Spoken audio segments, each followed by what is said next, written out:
No final da década de 1920, o vento do Espírito Santo começou a soprar sobre as terras piauienses, vinda de Belém do Pará. A mensagem do Evangelho encontrou corações dispostos a anunciar que Jesus Cristo salva, cura, batiza com o Espírito Santo e em breve voltará. Mas esses avanços não aconteceram sem lutas. Os pioneiros caminhavam dias inteiros, viajavam a pé, a cavalo, dormiam em locais improvisados, pregavam em pequenos salões e nas residências das famílias. Muitas vezes possuíam apenas uma Bíblia, mas um coração cheio de fé. Em Piripiri, João Canuto de Melo ouviu a mensagem do Evangelho e viu sua vida ser completamente transformada. Em Campo Maior, um homem chamado Manuel Francisco de Almeida encontrou uma forma singular de evangelizar. Enquanto vendia pão, levava junto um folheto anunciando Cristo. Assim, o Evangelho entrava de casa em casa. Em Picos, até essa missão tentou calar a voz da igreja. Faltaram alimentos, faltou água, as ameaças de morte eram constantes, mas a fé daqueles homens e mulheres permaneceu inabalável. E assim, o Evangelho se espalhou pelo interior do estado. Pedro II, Valência, Parnaíba. Os trabalhos começaram com pequenos grupos de crentes, mas Deus nunca dependeu de multidões para começar grandes histórias. E com a nossa capital, Teresina, não foi diferente. Hoje, quando olhamos para a Assembleia de Deus em Teresina, vemos centenas de templos espalhados pela cidade, milhares de vidas alcançadas e gerações inteiras transformadas pelo Evangelho. Mas toda grande história começa pequena, muito pequena. A Teresina dos anos 1920 era uma cidade completamente diferente da que conhecemos hoje. Ruas simples, poucos recursos, muitos desafios. Foi nesse cenário que Deus começou a escrever uma história que atravessaria gerações. Em 8 de junho de 1927, o pastor Raul Prudente de Almeida chegou à capital piauiense trazendo consigo algo que não podia ser medido em números ou riquezas: a mensagem pentecostal. Os anos passaram e no dia 24 de novembro de 1933 foi realizado o primeiro culto oficial da Assembleia de Deus em Teresina. Os cultos aconteceram em uma residência na rua Campos Salles. Em 1936, chegou à cidade o pastor José Bezerra Cavalcante. Naquele mesmo ano, no dia 7 de agosto, a igreja foi oficialmente autorizada. A cerimônia reuniu apenas 28 pessoas. Enquanto o mundo enfrentava crises políticas, tensões internacionais e tempos de incerteza, aquela pequena igreja seguia na contramão da história humana. Enquanto muitos discutiam poder, aqueles homens e mulheres recebiam o poder de Deus e anunciavam a salvação. Os anos passaram, novos líderes assumiram a responsabilidade de conduzir o povo de Deus. Pastores dedicados deixaram suas marcas. Entre eles, pastor Francisco Paruense de Alencar, que liderou importantes avanços organizacionais na nossa capital. Pastor Paulo Belisário de Carvalho, que permaneceu mais de 3 décadas à frente da igreja, conduziu uma geração inteira. Pastor José da Silva Neto, sob cuja liderança houve uma extraordinária expansão do número de congregações. E pastor Nestor Henrique Mesquita, que conduziu a igreja em uma nova fase de crescimento e reorganização. O que antes cabia em apenas uma casinha já não cabia mais. Os templos começaram a surgir. A igreja saiu do centro, avançou pelos bairros em todas as zonas da nossa capital e continuou avançando.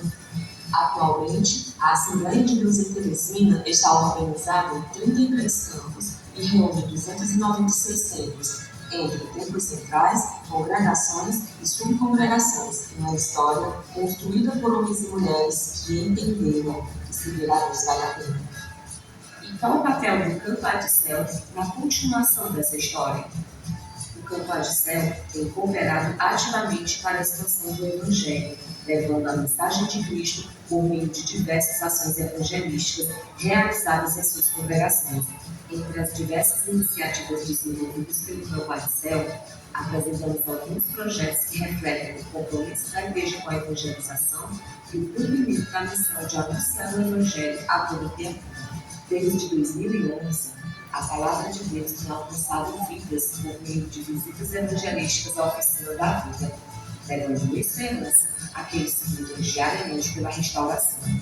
Ao longo desses anos, esse trabalho tem anunciado que em Cristo sempre existe um novo começo, levando amor, cuidado e a certeza de que a transformação que Deus realiza alcança o corpo, a mente e a alma. No ano de 2013, direcionados por Deus, o pastor Antônio de Freitas Melo e a missionária de Melo iniciaram uma série de treinamentos voltados para o desenvolvimento missionário dos jovens e adolescentes do Ecossistema do Leste. Após os treinamentos, os participantes passaram a colocar em prática o conhecimento adquirido. Em março de 2014, foi realizada a primeira viagem missionária do Ministério Jovens Pregadores. Há mais de uma década, esse projeto vem alcançando vidas do interior do Piauí e Maranhão, anunciando o Evangelho e promovendo o reino de Deus através de ações comunitárias e voluntárias. Em 2020, nasceu o projeto Igreja na Rua, idealizado pela Secretaria de Missões da Congregação Betel,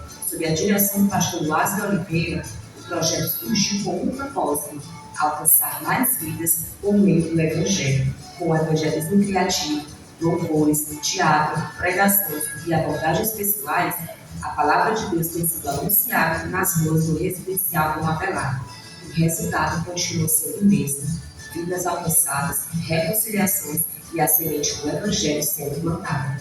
Quase um século depois, a história da Assembleia de Deus continua sendo escrita. Muito já foi feito, mas a missão ainda não terminou. Embora o Evangelho tenha alcançado milhares de cidades brasileiras, ainda existem comunidades onde a mensagem de Cristo é pouco conhecida, povoados de difícil acesso, povos tradicionais, aldeias indígenas e lugares onde a presença da igreja ainda é escassa. E no Piauí, essa realidade ainda existe. Há comunidades distantes que ainda esperam por alguém disposto a atravessar estradas, rios e longas distâncias para anunciar a esperança que há em Cristo. Essa missão pertence a todos nós. Enquanto houver uma vida a ser alcançada, haverá uma missão a cumprir.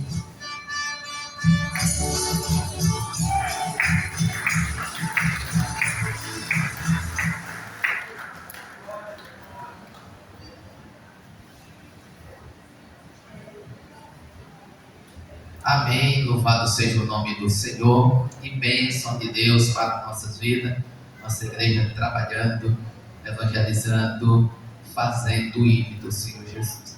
Meus irmãos, vamos aqui para alguns avisos da semana. Depois o banho do dia vai se preparando para fazer o louvor e a igreja vai estar contribuindo e ofertando para a manutenção da obra do Senhor Jesus. Amanhã, quarta-feira, ensaios, senhores. Quinta-feira, aqui na sede, culto na casa da irmã Francisca, de perto da casa da irmã Alzidéia, e nas congregações, culto de doutrina. Sexta-feira começa o congresso da Aljadéria, a mocidade aí já estão se envolvendo. Sexta, sábado e domingo, encerramento na segunda-feira à noite. E nós aqui, sábado, mutirão. Domingo pela manhã, escola bíblica dominical, sua mocidade já está liberada, a igreja esteja presente nas suas congregações aqui na sede para a nossa escola bíblica dominical. E à noite, 18h30, culto de louvor e adoração a Deus. Foi no dia louvando ao Senhor, esteja contribuindo e ofertando para a manutenção da obra do Senhor Jesus. Depois o pastor Bruno ora, apresentando o nosso presidente, vai estar ministrando a palavra de Deus. Glória a Deus.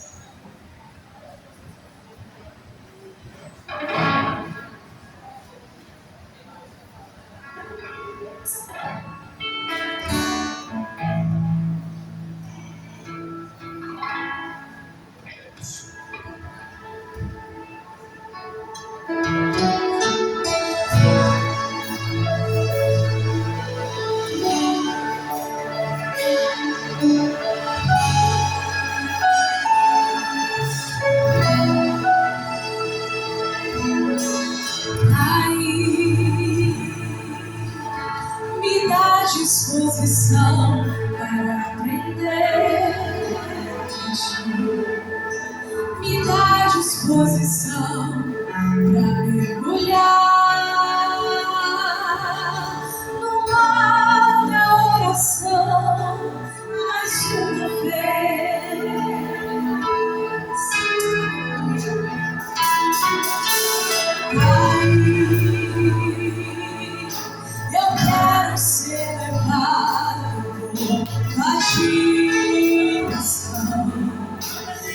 ouvir tua palavra, entender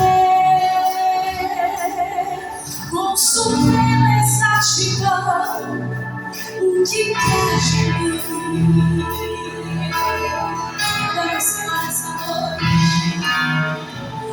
eu não vim aqui pedir mais vontade, eu não vim aqui apenas de passagem. Hoje eu vim aqui pra te servir melhor.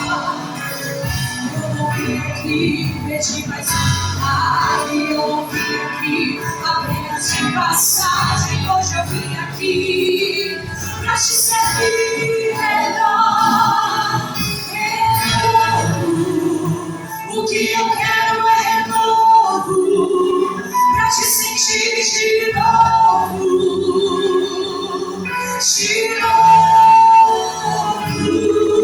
renovo. O que eu quero é renovo, pra ter o brilho no rosto, de novo.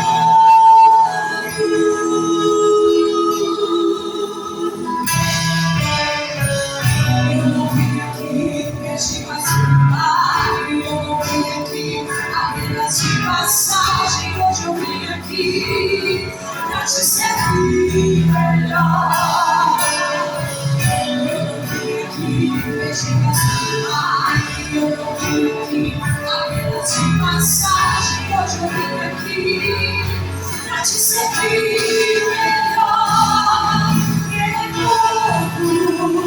O que eu quero é renovo, pra te sentir de novo, de novo, renovo. O que eu quero é renovo, pra ter o brilho no rosto, de novo.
Glória a Deus. Só se nós louvamos o Senhor. Amém. Vamos nos colocar de pé em nome de Jesus. Deus querido, Deus maravilhoso, nós te louvamos, Pai amado, pela oportunidade de estar aqui, Pai amado, comemorando 90 anos desta instituição, Pai amado. Senhor, que Tu colocou no Teu coração e nos deu a cada um de nós uma instituição que guarda a Tua palavra, Senhor, guarda a Tua doutrina, Pai amado, e tem mantido todos os Teus princípios até então, Pai amado. Obrigado por tudo, obrigado porque todos esses dias Tu tem estado conosco. Abençoa o Teu Filho, Senhor amado, que agora irá trazer a Tua palavra. Abençoa de maneira poderosa, Pai amado, em nome de Jesus. Que a Tua palavra chegue ao nosso coração de maneira impactante, poderosa, transformadora, em nome de Jesus. Amém. Amém. Pode sentar. Meus amados irmãos, nós estamos fazendo esse culto como um memorial. Nós já fizemos um culto muito mais poderoso do que esse. Nós estamos em pleno momento de férias do povo, às vésperas de um congresso da UJADEP. Mas o nosso pastor pediu, e eu achei por bem de fazer juntos aqui. Embora com pouco número, esperava que tivesse pouco mais, porque nesse período é desafiador para a gente que dirige a igreja. O pessoal viaja, está de férias, mas vamos para frente. Está conosco também uma amiga nossa, tanto comigo quanto da Heredia, Alzide Pessoa. Fique de pé, por favor. Não foi apresentado, mas eu fiz questão de ficar, porque a convidei e veio. Alzide é uma pessoa que a gente já conhece de muitos anos. Ela também faz parte de uma história dentro da FAEP, que foi a Faculdade das Assembleias de Deus, para quem não sabe. Viu? Os irmãos querem recebê-la como bem-vindo, carinhoso, caloroso, digam, seja bem-vinda. Deus te abençoe. Obrigado por ter vindo. Foi minha aluna, né? E aí tivemos uma loucura de abrir núcleo lá em Flores e Rio Grande, para cá de São Raimundo Nonato, né? Depois de Itaueira, né? Depois de Itaueira. E ali tinha muita aventura, meu Deus. Desde a gente pegar o carro e ficar naquele entroncamento entre Flores e Rio Grande, e de ambulância, no meio da estrada carroçal, porque hoje tem asfalto, né? Está asfaltado. Fui até de carro de polícia, ambulância, funerária, defunto aqui do lado, e a gente pegou a carona para ir na aula. Entendeu? O ruim era quando voltava. Se não tivesse o ônibus certo, só lá para 12 e pouco, não tinha ninguém lá. Era só os grilos, escuro. Teve um pastor nosso aí dos pastores amigos nossos, que era professor de teologia, chorou, se ajoelhou no meio do asfalto, pedindo a Deus que mandasse um ônibus. E o ônibus que vinha era lá, de onde era aquele ônibus, Dalzite?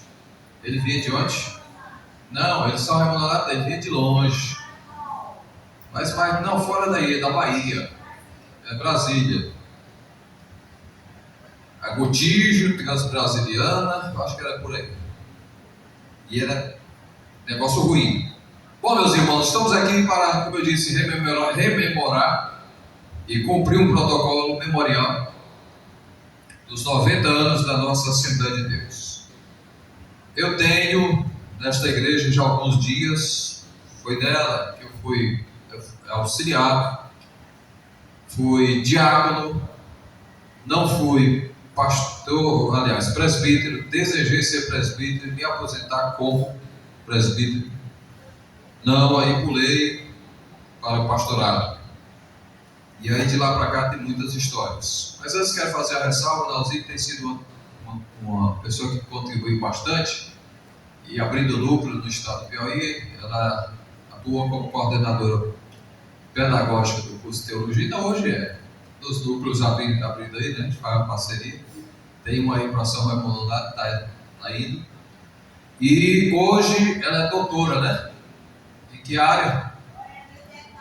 Biotecnologia da saúde. A profissão dela, carro-chefe, enfermeira, mas também é teóloga, se formou em teologia, e sempre é um prazer. É uma irmãzona nossa, eu considero de sangue, tanto minha como da Heredia, né?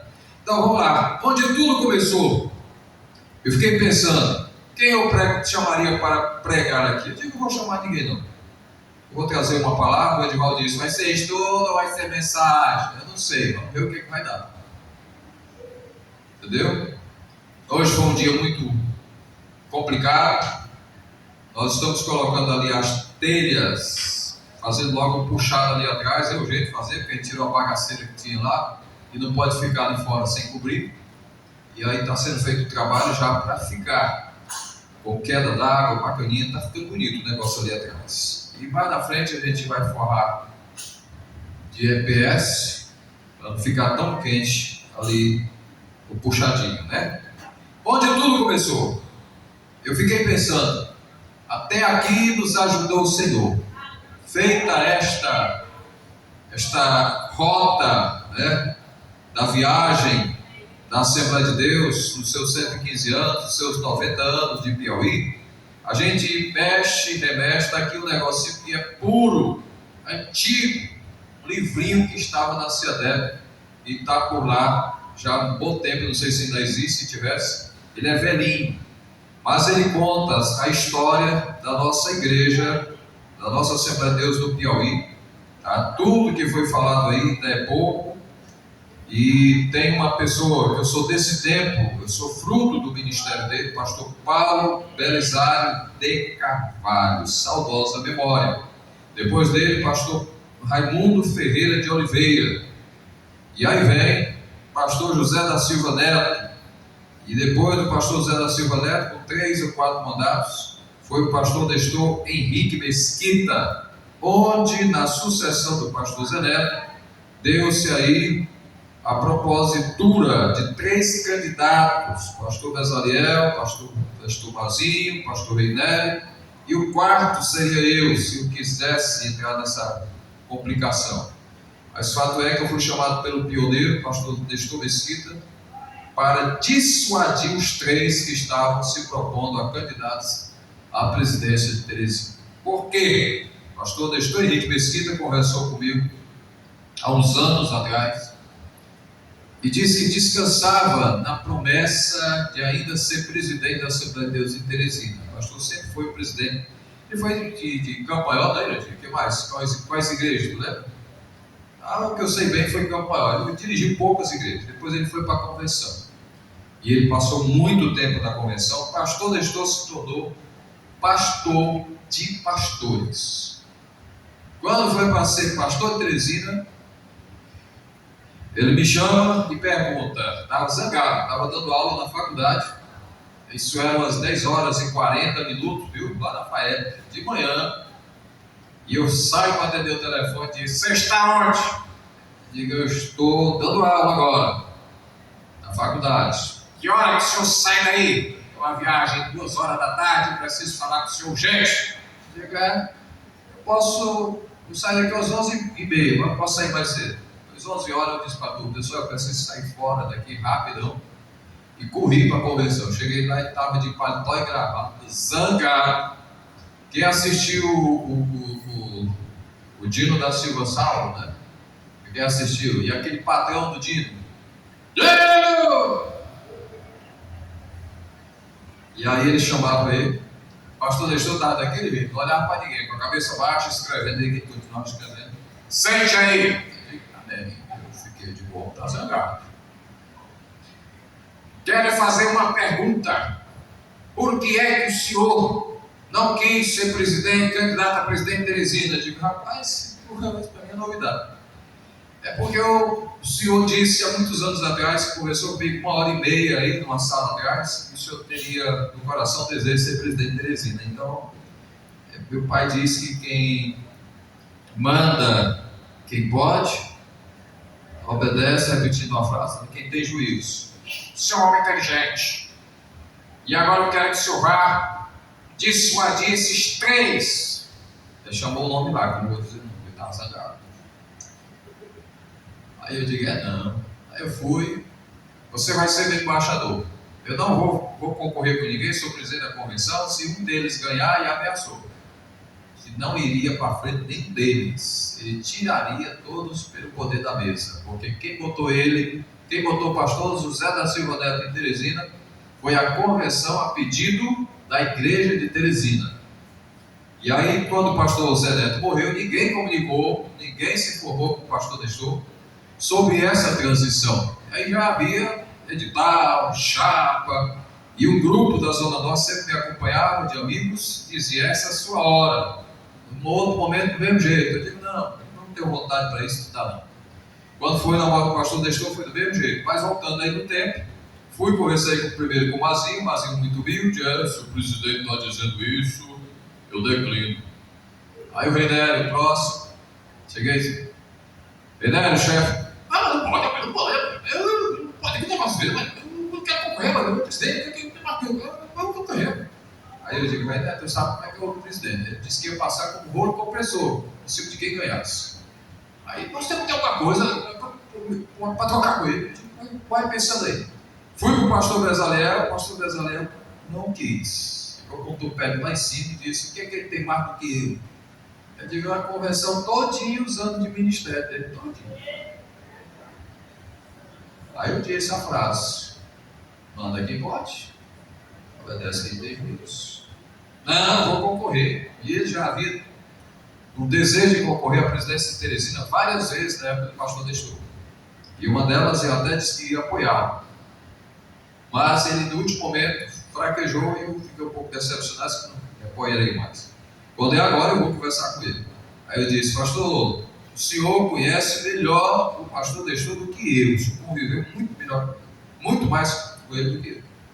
E aí o pastor Bezalel passou uma semana, o Reinério ligou para ele, o Mazinho ligou para ele. Resultado, foi lá na minha casa que aconteceu uma reunião: pastor Bezalel, pastor Reinério, pastor Mazinho, eu, os três proponentes, os três candidatos oficiais, um possível proponente, mas eu era o embaixador do ONU. E aí nós conversamos em qual era a moeda de troca. A moeda de troca chegou-se, todos declinavam, mas chegou-se à conclusão de que declinariam por causa do projeto de transformação dos setores em campos, da autonomia aos campos de Teresina. Se eles pensavam que isso era difícil para o presidente, para ser sincero, isso era o que ele mais desejava. E ele foi aplaudido no Brasil inteiro por conta da coragem que ele teve, e os campos avançaram de maneira significativa e prosperaram. O que é um campo hoje? Um campo, ele tem uma identidade, ele tem um CNPJ, ele tem um presidente de campo, ele tem um vice-presidente, ele tem o primeiro secretário, o segundo secretário, o primeiro tesoureiro, o segundo tesoureiro, tem um conselho fiscal, tem uma assessoria jurídica, tem assessoria contábil. Os campos organizados de Teresina, boa parte estão assim, mas a maioria ainda não estão dessa maneira. Tem campo que ainda não tem CNPJ. E se o físico entender que tem uma razão, né, de existência como igreja e não está regulamentado, aí o negócio pega, a Receita Federal vai para cima. Né?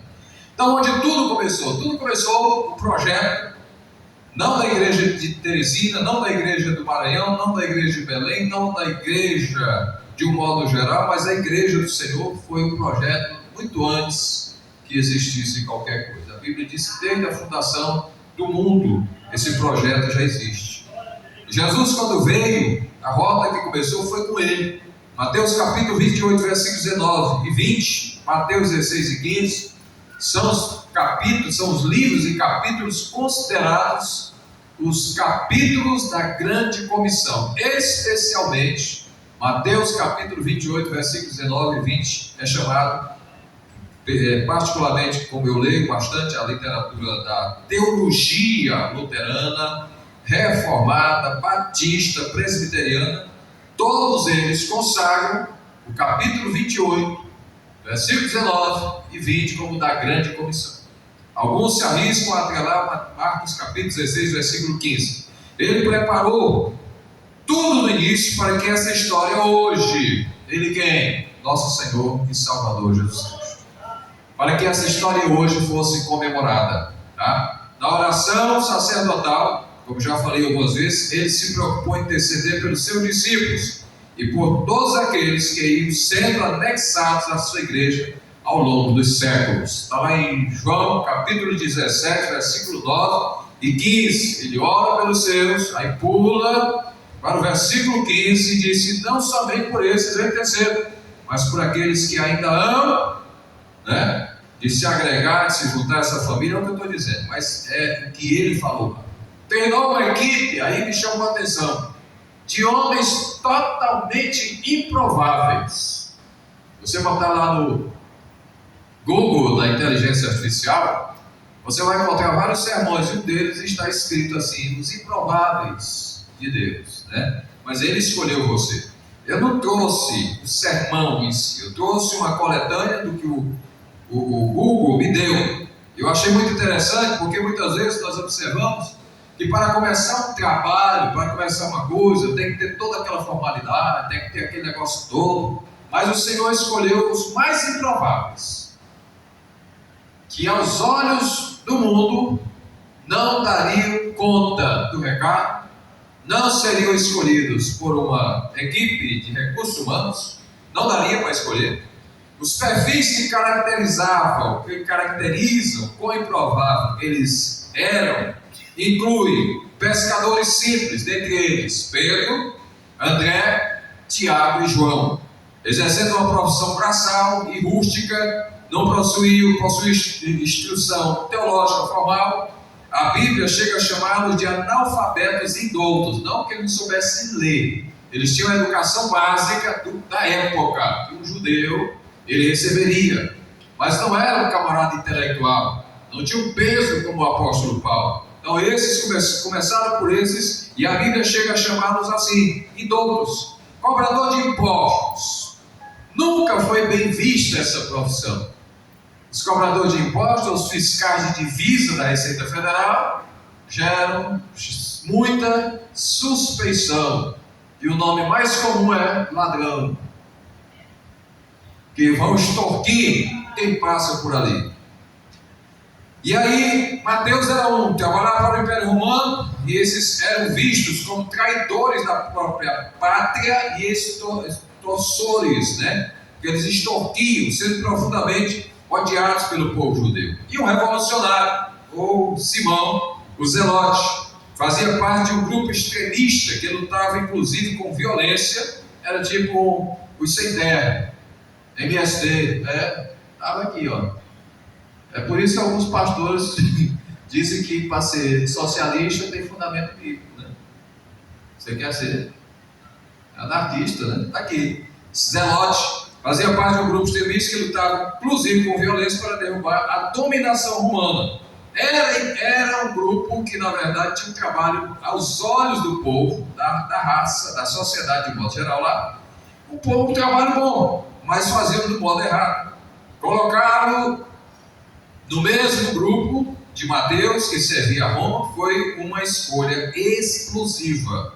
Se você quer ver melhor isso, tem Augusto Jorge Cury. Ele estuda o perfil de cada um deles, né? Já viu?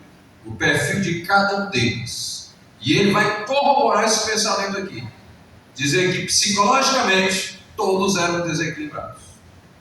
Do ponto de vista moral, nenhum deles agregava exemplo. Por isso que a Bíblia diz que o Senhor escolheu as coisas loucas deste mundo para confundir as sábias. E a gente olha a história da nossa Assembleia de Deus, ela não começou com um trio elétrico. Ela não começou com esses holofotes aqui, com tecnologia que a gente tem hoje. Ela começou com irmãozinhos simples, que iam pregar a palavra de Deus. Você viu aí? Vê se você volta aí no slide. Aquela foto que tem a rede, que é do pastor Paulo Belizar de Carvalho, missionário Gustavo Arne Johansson, que a maioria de vocês não sabe nem quem é. Mas quem que sabe? Quem que sabe aí? Olha? A maioria não sabe a história. A maioria não sabe. O missionário Gustavo morreu e a irmã Ruth há pouco tempo passaram para o Senhor. Viu?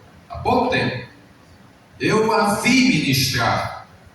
Era uma mulher que começava pregando a palavra de Deus, ela precisava sempre de um lenço aqui. Porque era aquela cantura de mulher, que quando ela se deixava envolver pelo Espírito Santo, ela chorava.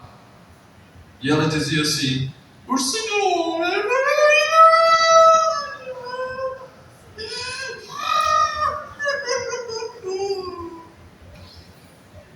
Era assim. Já o missionário Gustavo, ele a maioria das vezes não ministrava, ele não usava camisa manga comprida. Ele usava camisa manga curta, quebrando o protocolo da etiqueta, que muitas vezes se diz que você deve usar a peça completa. Mas hoje o estilo é variado, dada a circunstância. Por exemplo, vou dar um expediente da CEDEP, hoje camisa manga curta, e dentro do meu carro tem um paletó, para qualquer eventualidade. Quem vai olhar se vai ter aqui uma sobra de tecido, se eu for lá no Ismael, se eu for lá na prefeitura, se eu for lá no governo do estado, se eu for na Assembleia Legislativa, representando a convenção, eu estou parlamentado de qualquer maneira.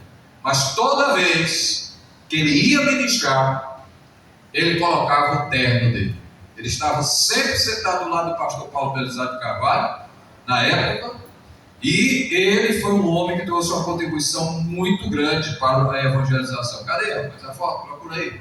Bota aí o slide, viu? Quando achar, me diz aí. Então esse camarada, ele tinha uma rural.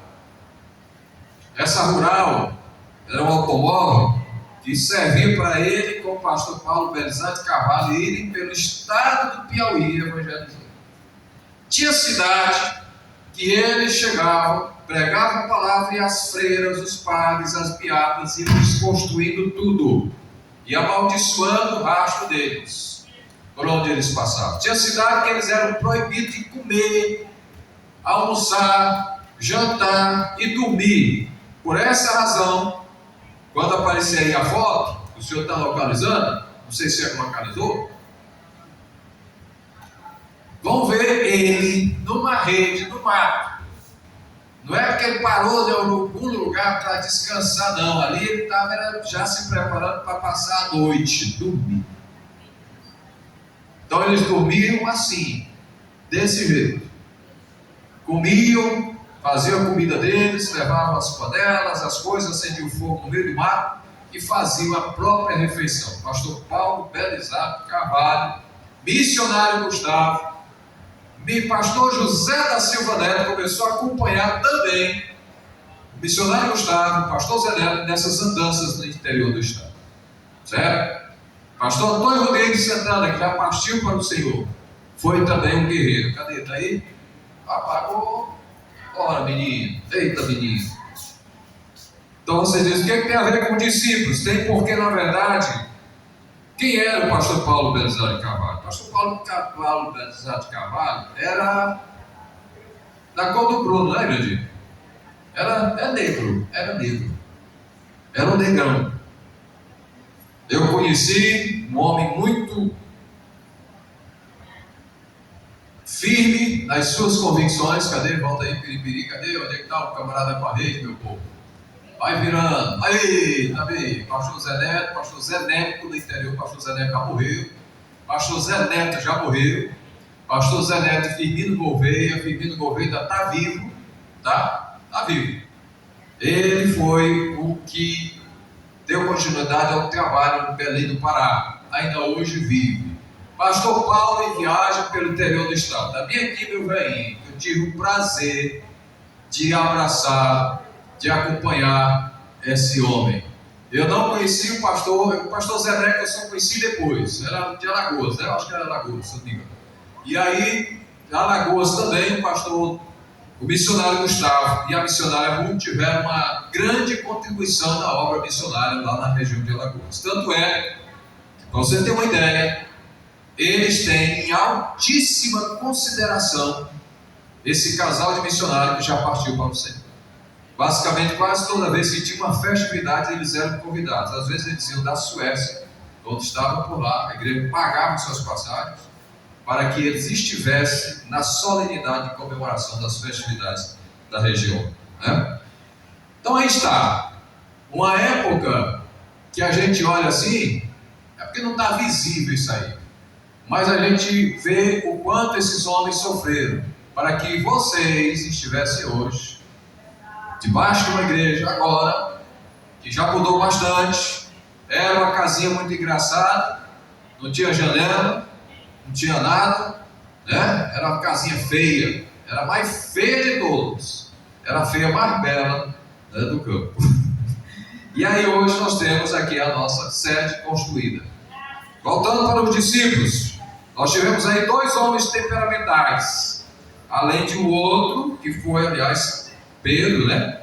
Pedro, que é Simão Revolucionário e Simão Zelote, e Tiago e João, apelidados de os filhos do trovão, devido às suas personalidades explosivas, impetuosas, chegando a pedir para descer fogo do céu para consumir quem os rejeitasse. Aí Jesus disse o quê? Vós não sabeis de que espírito eu sou. Os duvidosos e questionadores, quem era? Quem era? Só lembra de Tomé e o Filipe.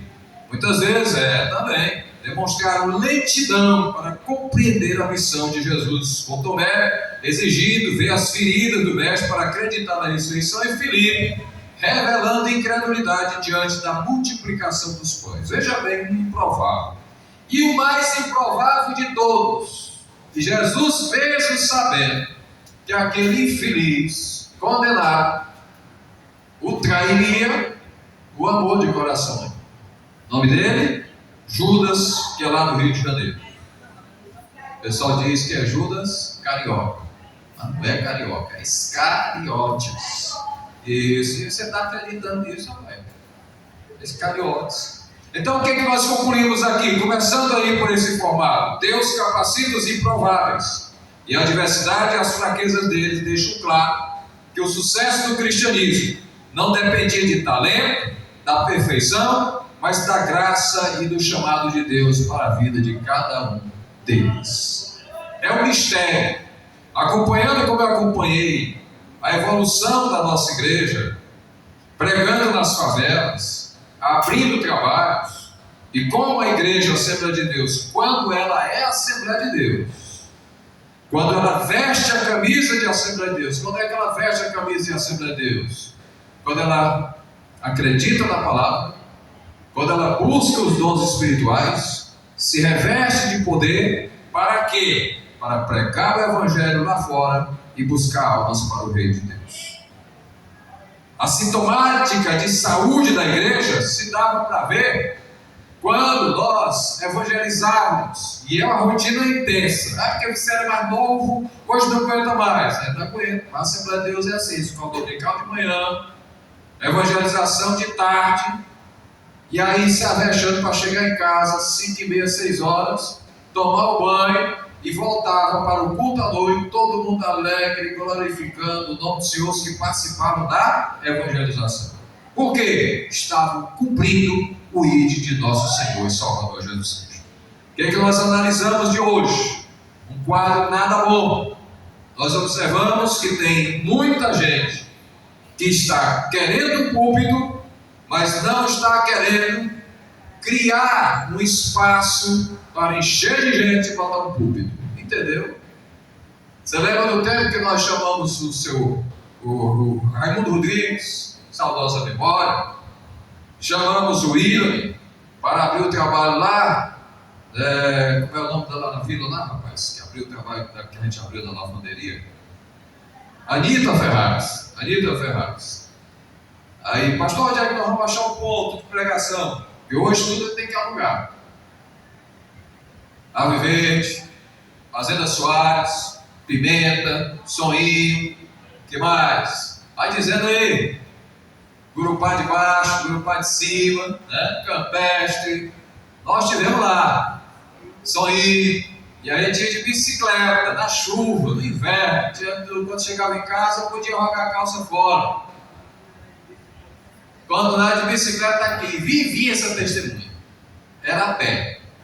Aí levava um saco no bolso e voltava do Soninho naquele lugar velho, que não tinha nem asfalto, e a gente vinha glorificando e exaltando o nome do Senhor debaixo de água, debaixo de chuva. Isso aqui foi comigo várias vezes.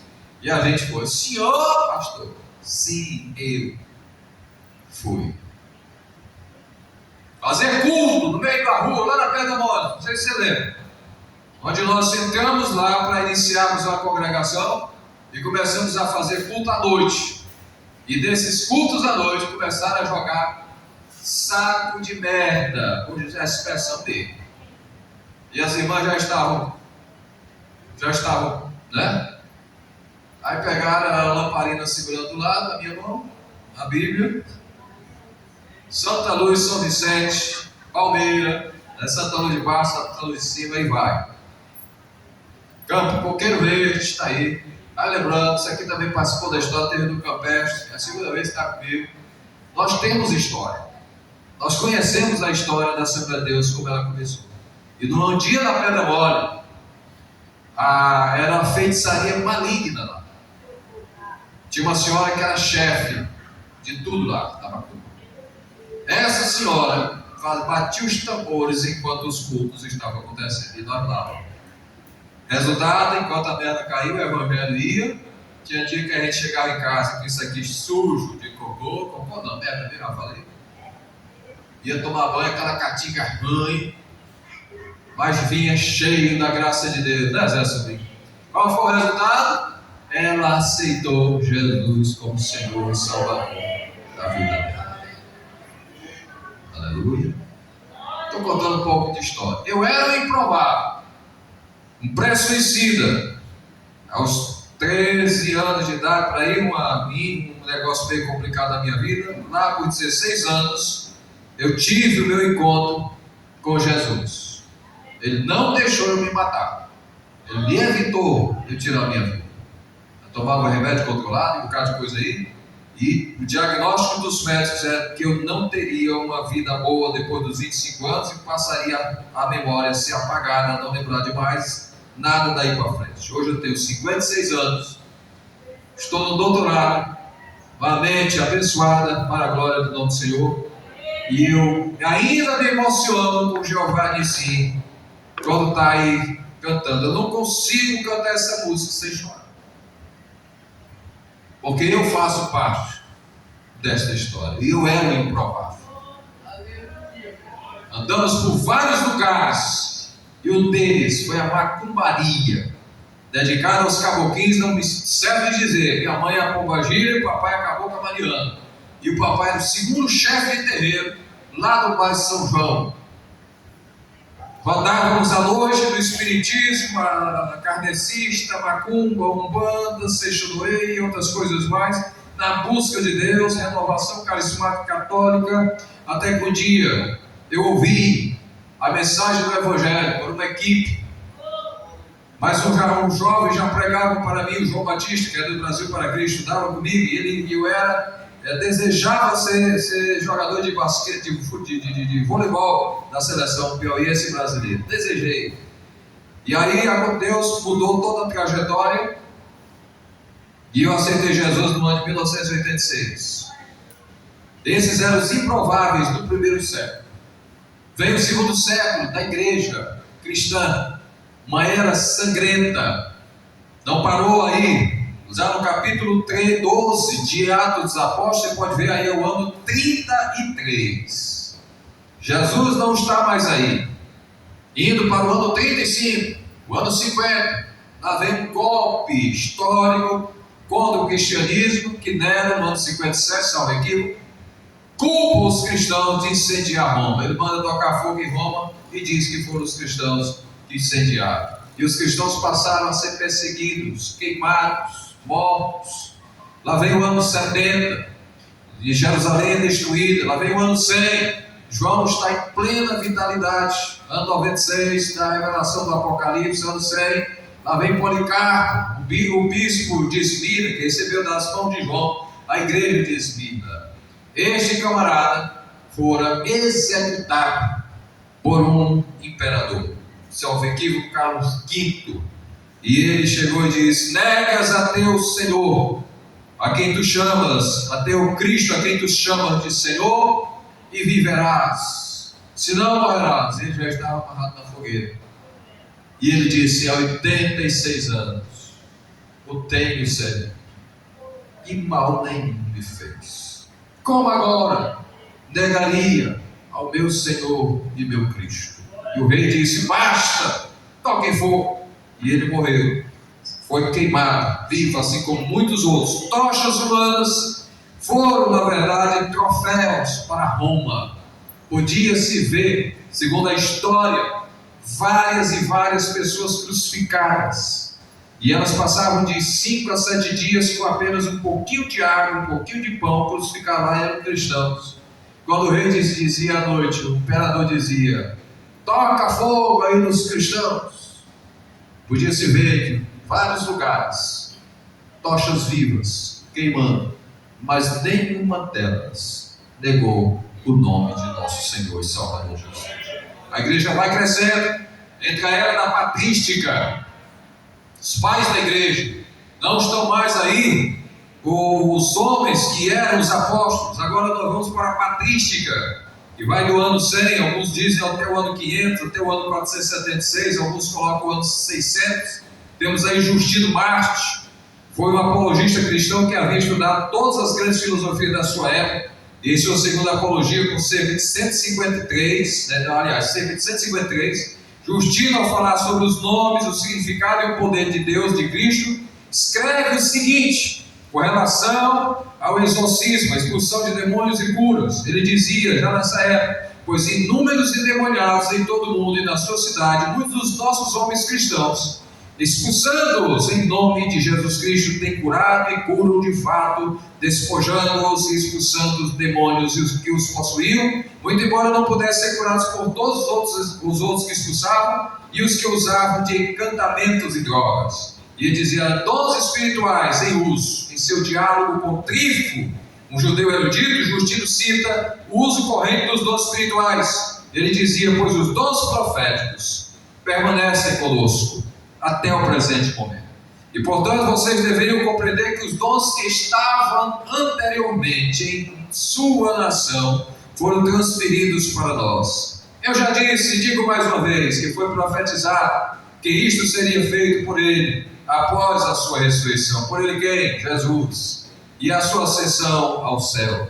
Concordantemente foi dito que ele subiu ao alto, levou cativo o cativeiro, deu dons aos filhos dos homens. E mais uma vez, uma outra profecia foi dito o seguinte: acontecerá depois que derramarei do meu espírito sobre toda a carne, e sobre os meus servos e sobre as minhas servas, e profetizarão. Aí vemos ele, vem Irineu, vem o montanismo, vem várias outras coisas, vem a era medieval, dos piores momentos que a igreja teve. Alguém chama de era das trevas. Em algum sentido intelectual foi um negócio meio complicado, mas existiu aí algumas contribuições desse período. Era das trevas, domínio da igreja católica, apostólica romana, chamada Santa Sé, que alguns erroneamente chamam de a primeira igreja. Não foi. A primeira igreja é chamada igreja primitiva.